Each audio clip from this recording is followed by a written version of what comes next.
Bueno, muchachos, aquí estamos de vuelta. Vamos a seguir trabajando para poner en forma diferencial a la cuarta ecuación de Maxwell. Bueno, esta ecuación lo que nos dice en su forma integral es que la integral cerrada sobre una trayectoria gamma es b punto dl es igual a mu 0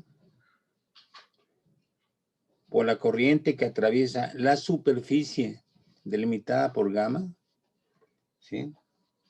Más el nuevo término que propuso Maxwell, mu 0 por epsilon 0 por la derivada del flujo eléctrico con respecto al tiempo. Bueno, ahora vamos a ver, vamos a tratar de pasar esta integral de trayectoria a una diferencial de superficie. Por de pronto tenemos lo siguiente, que I, recuerdan que J era, a J la definimos como la densidad de corriente. Por lo tanto, I va a ser igual a J, a la integral de J punto diferencial de superficie a lo largo de una superficie. O sea, tenemos una superficie en las cuales está atravesando la I, ¿sí? Pero la I está atravesando a través de diferenciales de superficie, una cosa así. Sería una diferencial de superficie.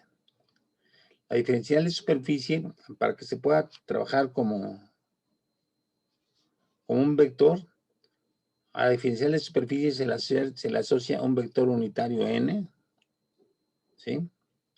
Y esa superficie está cruzada por una cierta corriente I, ¿sí? A lo cual le añadimos una dirección, ¿sí? Que define la dirección de J. Bueno, entonces la I es la densidad de corriente por la diferencial de superficie, ¿sí? O sea, sumamos las corrientes en cada uno de los elementos de superficie para obtener la I total. Bueno, entonces habría que meter aquí esta integral. Y luego aquí, el flujo eléctrico, ya lo conocemos, es igual a la integral de E punto ds a lo largo de la superficie S, ¿sí? Entonces ya tenemos dos términos en términos de diferencial en términos de superficie. Por lo tanto, la integral de B punto dl se quedaría como mu 0 por la integral de J punto ds a lo largo de la superficie S, delimitada por la trayectoria gamma, ¿sí? Luego más mu 0, epsilon 0, la derivada con respecto al tiempo del flujo eléctrico, que sería la integral sobre la superficie S de E punto ds. Bueno, ahora seguimos manipulando todo esto y nos quedaría que la integral de B punto dl a lo largo de una trayectoria cerrada gamma sería la integral sobre S de mu 0 J punto ds. Simplemente metimos la mu 0 dentro de la integral. luego más mu 0, epsilon 0. Metemos la derivada con respecto al tiempo dentro de la superficie S, con lo cual esta derivada con respecto al tiempo se convierte en una parcial. Entonces sería mu 0, epsilon 0. La metemos todo esto dentro de la integral S por la parcial con respecto al tiempo de E punto ds. ¿Sí? Bueno, pues entonces ya tenemos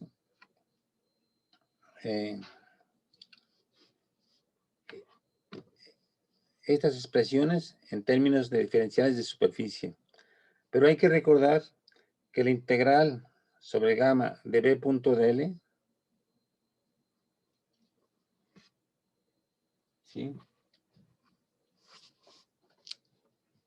la podemos transformar utilizando el teorema de Stokes. Dejen. A ver, ¿qué dice el teorema de Stokes? Dice que la integral de a punto dl sobre una trayectoria gamma es igual a la integral sobre la superficie S del rotacional de A por ds, punto ds. Bueno, entonces resulta que si aplicamos el teorema de Stokes a esto que acabamos de obtener, tendríamos que la integral de b punto dl, que es igual a todo esto, sería igual a todo esto. Entonces vamos a comprimir esta integral. De hecho, como tienen como factor común al ds, podemos meter todo esto en una sola integral. Entonces tendríamos lo siguiente, que la integral sobre S de mu 0 J más mu 0 epsilon 0 parcial con respecto al tiempo de E punto, no, perdón, aquí le cortamos, y todo eso punto ds. Aquí tenemos un vector, aquí tenemos otro vector, entonces punto ds. Y esto va a ser igual a la integral de a punto dl, que se convierte en esto, ¿sí? Pero en vez de a, pues evidentemente vamos a ocupar a b. Entonces, integral de b punto dl, ¿cómo nos quedaría? Utilizando el teorema de Stokes. Integral de b punto dl sería la integral sobre la superficie S, ¿sí? Es la superficie completa. La superficie S del rotacional, trabajamos con B, del rotacional de B, punto ds. Entonces, tenemos este factor multiplicando a punto ds y este factor multiplicando a punto ds. Entonces, ¿en qué se convertiría esto? A ver, ustedes díganme. El rotacional de B es igual a mu 0 Ajá, por la densidad de corriente por la densidad de corriente. más mu 0 por epsilon 0 por la derivada parcial del campo eléctrico con respecto al tiempo.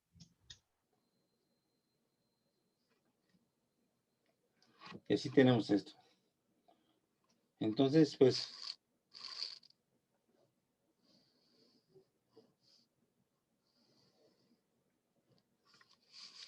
ya logramos convertir todas las ecuaciones de Maxwell. Recuerden que partimos de esta ecuación, ¿sí? Bueno, a partir de esa ecuación ya la expresamos ahora en forma diferencial, ¿sí?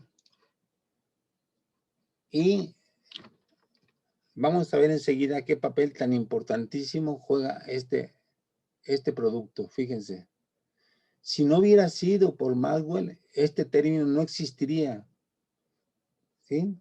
Pero él lo metió para soslayar una contradicción que habría en la cuarta ecuación, más bien en la ley de Ampère, ¿sí? Bueno, ahora vamos a seguir con eso. Para eso,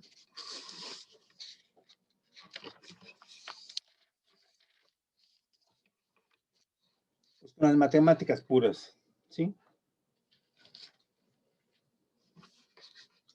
Las matemáticas puras.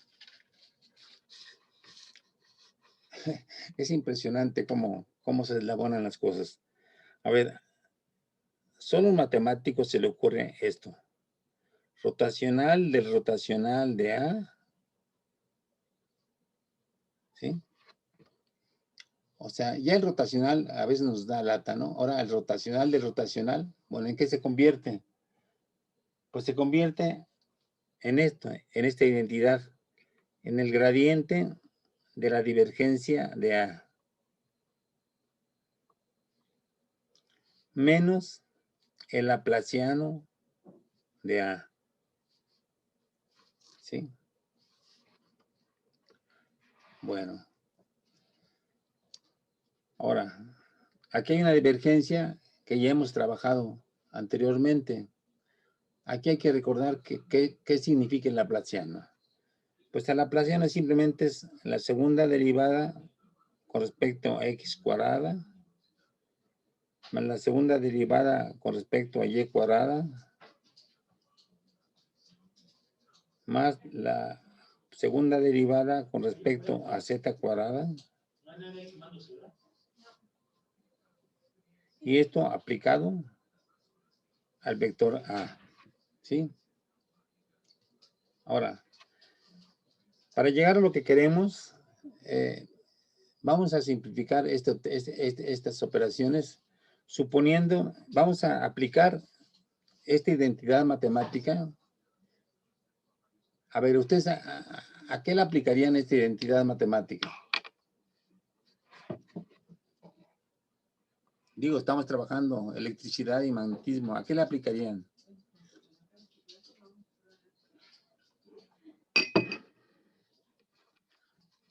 El vector E, ¿en qué lo convertirían ustedes?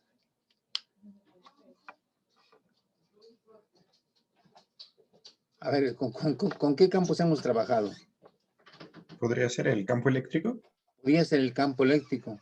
Entonces vamos a aplicarlo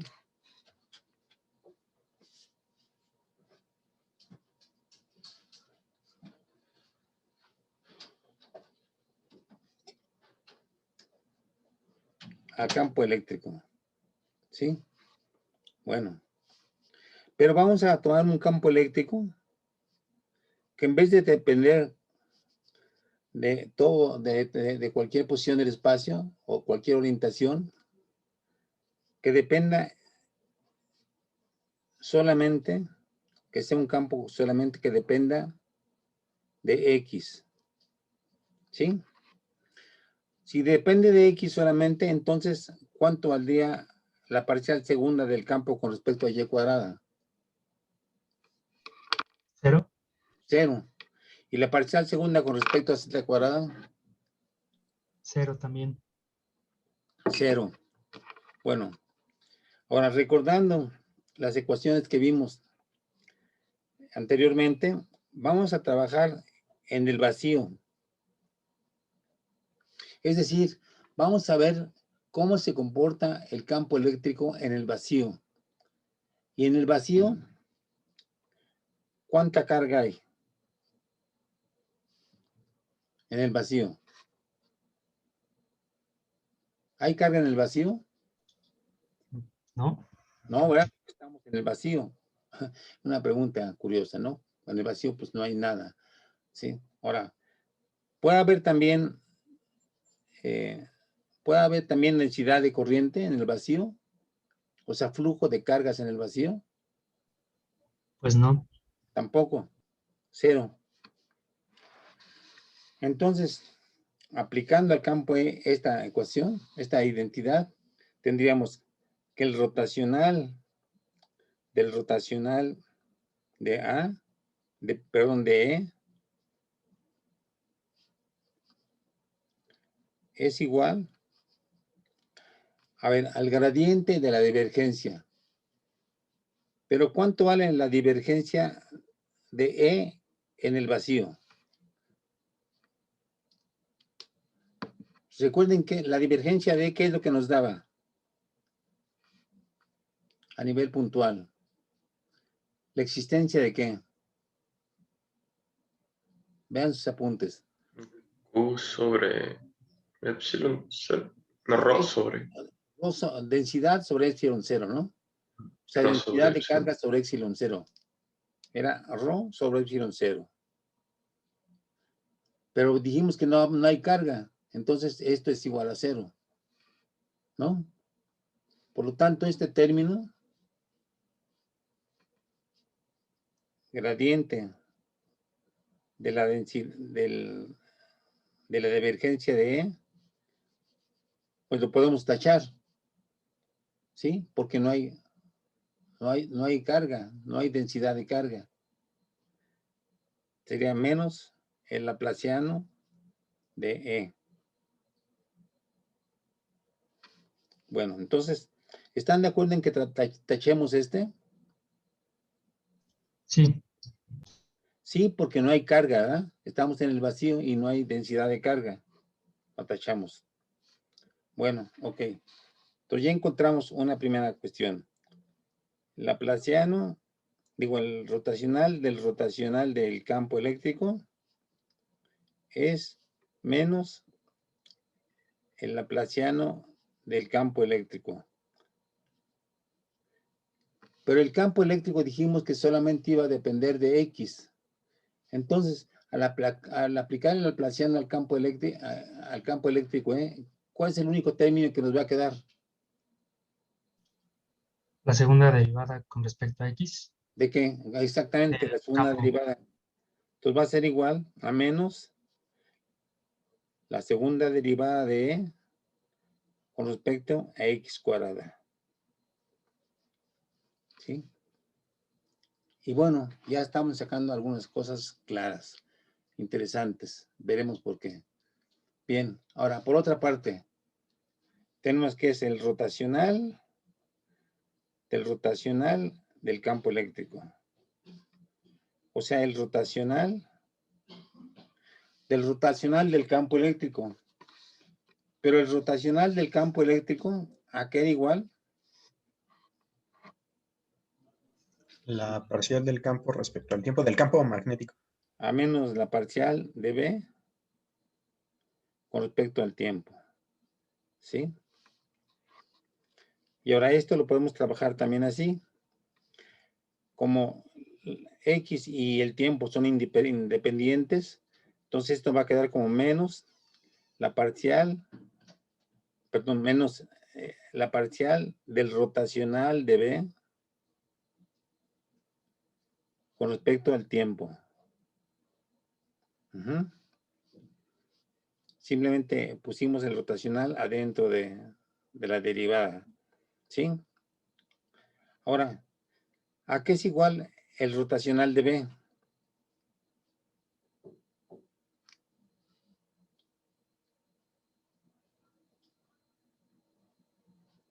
¿A qué es igual?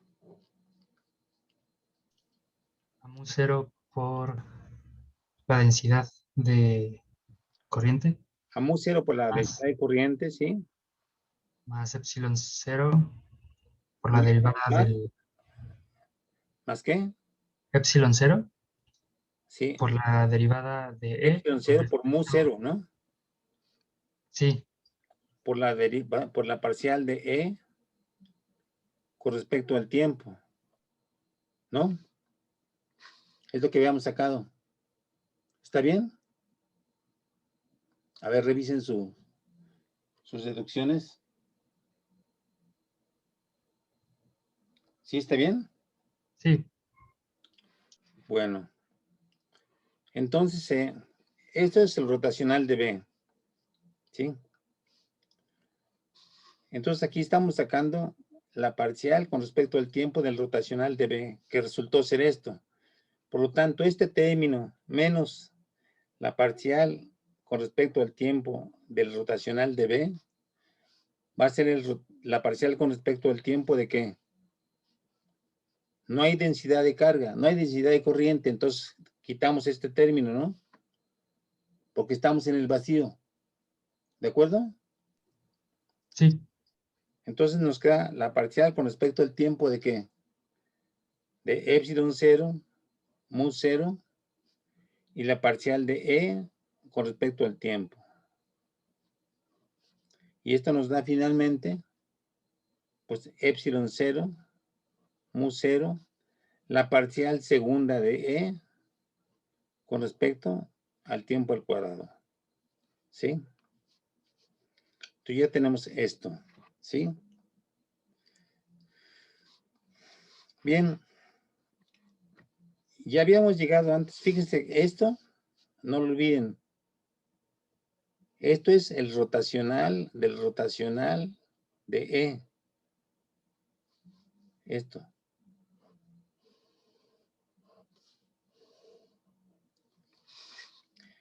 Y esto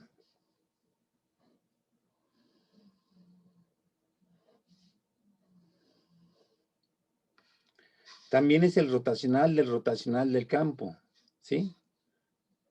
Entonces, ¿a qué conclusión llegamos utilizando estos dos resultados?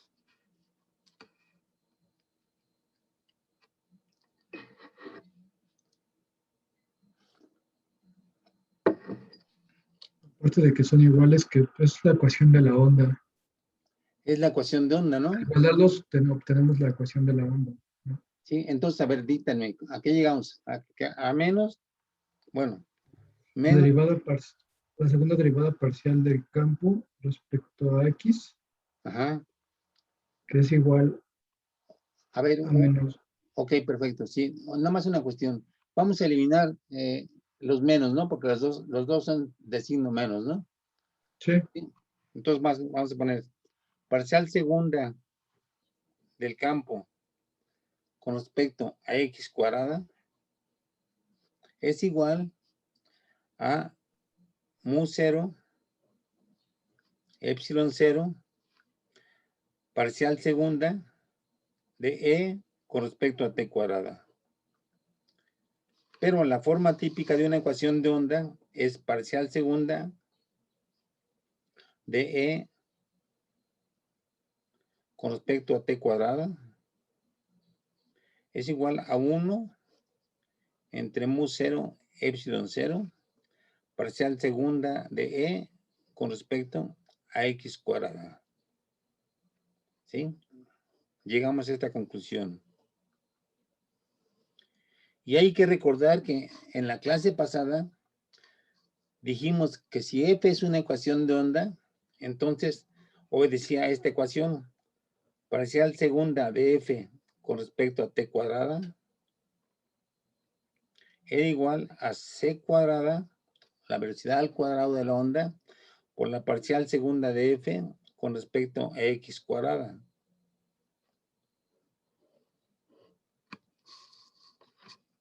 Entonces, ¿qué deducimos obviamente de ahí? que el campo eléctrico es una onda. Que el campo eléctrico se propaga como una onda y además que es con su velocidad. que c cuadrado es igual a 1 sobre epsilon 0 por mu 0. O sea, este término es c cuadrada. Este término debe ser c cuadrada. Por lo tanto, c igual a ¿qué? Un 0 1 por sobre la epsilon raíz 0 a la cuadrada 1 de medio mu 0 menos 1. A la raíz de 1 sobre mu 0, epsilon 0. ¿Sí? Ahora les pediría, a ver si tienen a la mano su calculadora y sus datos, que calculen cuánto vale esto. A ver, 5 minutos para que calculen cuánto vale ese coeficiente.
¿Ya tienen alguien algún resultado?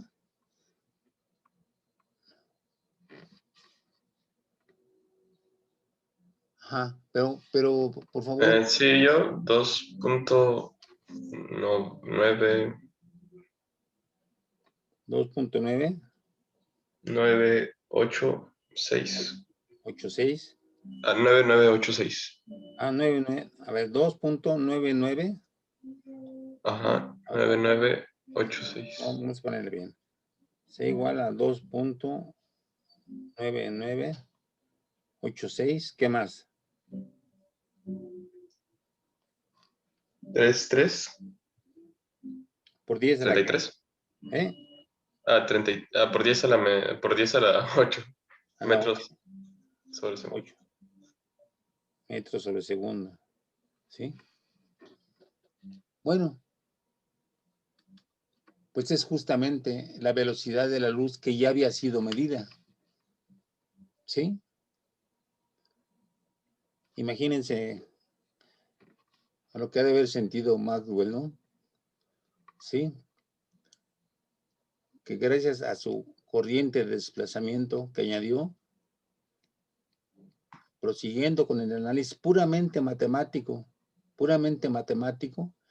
llegó a la conclusión esta, ¿sí? Que el campo eléctrico y el campo magnético se comportaban, se propagaban en el vacío como si fueran... Sí, exactamente. Bueno, lo que ustedes pueden hacer para que sientan el gusto de... Bueno, a mí me da mucho gusto este tipo de resultados. Yo quería llegar a este resultado en el curso, porque es impresionante, ¿no? Lo que puede la física teórica aplicada adecuadamente, ¿no? O sea, el trabajo experimental lo hizo Faraday, Ampère, Oersted, Arago. Y Maxwell lo sintetiza en 4 ecuaciones. Fueron más de 4, fueron 22 ecuaciones que después otros investigadores la redujeron a 4 nada más, o utilizando el operador Nabla, ¿no? Bueno, entonces llegan a esta conclusión que ustedes pueden llegar si se la aplican al campo magnético. Entonces traten de aplicar estas manipulaciones matemáticas al campo magnético y van a llegar exactamente al mismo resultado. Ahora, físicamente, ¿cómo se produce todo esto? O sea, ustedes tienen aquí una carga, una Q. Aquí tienen un punto P, ¿sí? A cierta distancia. Pues va a llegar aquí un campo eléctrico, ¿no? Un campo eléctrico, debido a esta carga Q. Ahora, si ustedes cambian la posición de Q hasta esta posición, ¿qué va a pasar con este campo? ¿Va a seguir siendo el mismo? A ver, originalmente el campo eléctrico apuntaba en la dirección de la carga. Ahora, la carga cambia de lugar, entonces, ¿qué va a pasar con el campo eléctrico? ¿Va a cambiar? Va a cambiar, ¿sí? Y ahora una pregunta de primaria. ¿En qué tiempo va a recorrer esta distancia R? O sea, ¿a qué velocidad? ¿Cuánto tiempo va a tardar en llegar hasta el punto P? El cambio, ¿sí? Bueno, pues, si es una onda, pues va a llegar con la velocidad C, se va a propagar este campo eléctrico. Y otra cosa, si hubo un cambio de campo eléctrico en el tiempo, revisen sus ecuaciones de Maxwell y se van a dar cuenta que en la última descripción que hicimos de la ley de Ampère, hay un parcial de E con respecto al tiempo. Por lo tanto, si está cambiando con respecto al tiempo, va a aparecer también un campo magnético, ¿sí? Entonces, si hay un campo eléctrico, es lo que dicen las matemáticas, si hay un cambio en el campo eléctrico, va a haber un cambio en el campo eléctrico. Y si hay un cambio en el campo magnético, va a haber un cambio en el campo eléctrico. Por eso, las ondas electromagnéticas viajan así. Aquí hay un campo eléctrico, aquí hay un campo magnético, ¿sí?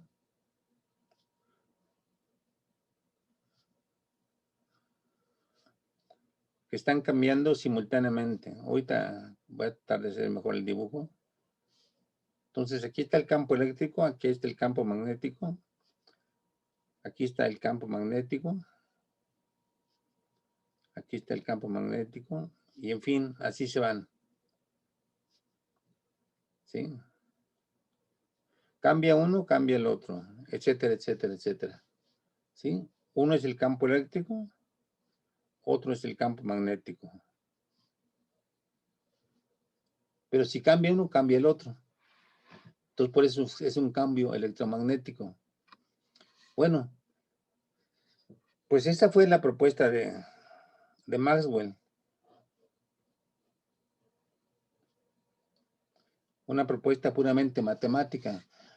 Muy pocos físicos de ese entonces, de finales del siglo XIX, entendieron las ecuaciones de Maxwell, porque además la matemática era complicada. Pero, por ejemplo, Hertz, en cuyo honor llamamos a las ondas de luz ondas hertzianas, o a las ondas de radio ondas hertzianas, pues sí creyó en eso, estudió a fondo las ecuaciones de Maxwell y sobre todo se puso a hacer experimentos para provocar ondas electromagnéticas. A pesar de tener un instrumental muy rudimentario, logró transmitir desde una cierta bola metálica hasta otra bola metálica, logró producir que se transmitieran chispazos. Esos chispazos no eran más que ondas de luz, ¿sí? Y él se aventó el puntacho de medir su velocidad y darse cuenta que coincidía con la velocidad que había propuesto Maxwell, ¿sí? Entonces, una cosa es la propuesta teórica y enseguida viene la comprobación experimental, que es el principio que nos dejó Galileo. Cualquier propuesta teórica debe ser comprobada experimentalmente. Entonces, así ocurrió. Maxwell propone, Hertz lo lleva a cabo y ve que sus mediciones cuantitativas coinciden con lo que decía Maxwell. Bueno, entonces en la siguiente clase vamos a ver cómo pasamos de estas hermosas ecuaciones a la relatividad especial. Va a ser muy platicadito porque ya nos alcanza el tiempo y hay que dedicar a hacer ejercicios, pero por de pronto espero que pues le hayan entendido a los pasos de esta clase, que para mí era la culminación de todo el curso, ¿no? Analizar el campo eléctrico, el campo magnético, ver cómo se expresan con las ecuaciones de Maxwell y cómo a partir de ellas se deduce la velocidad de la luz. Y de ahí nos brincamos a la relatividad especial. Bueno, pues muchachos, ya estamos en verde. De todos modos, sigan cuidándose. Nos vemos el siguiente jueves. ¿De acuerdo? Sí, profe. Hasta luego. ¿Alguna Muchas duda? gracias. ¿Alguna No, profe, pregunta? gracias. ¿Alguna pregunta? Sí, profe, nada más rápido, una duda rápida. Sí. Quería ver si mañana a la hora del laboratorio podríamos abrir una sesión. Es que tengo un par de dudas para las prácticas 11 y 12. Son Ajá. como dudas muy puntuales. Ajá. Bueno, mañana abro una sesión de Zoom. ¿A qué hora está bien? A las 4. Para Ok. el laboratorio. ¿Está bien? Sí, perfecto, profesor. Muchas gracias. Bueno, entonces mañana nos vemos a las 4 en la sesión de Zoom para la clase de laboratorio y aclarar dudas. Recuerden que en principio solamente tienen que entregar 10 prácticas, ¿sí? Pero si hacen ustedes un agregado, pues desde luego que ese trabajo se les va a considerar. ¿De acuerdo? Hasta ahorita solamente oficialmente se han propuesto 10 prácticas. Pero si les dije, si ustedes hacen más de ellas, eso les va a contar. Entonces mañana nos vemos a las 4 en Zoom. ¿De acuerdo? Sí, profesor, gracias. Bueno, ahora muchachos.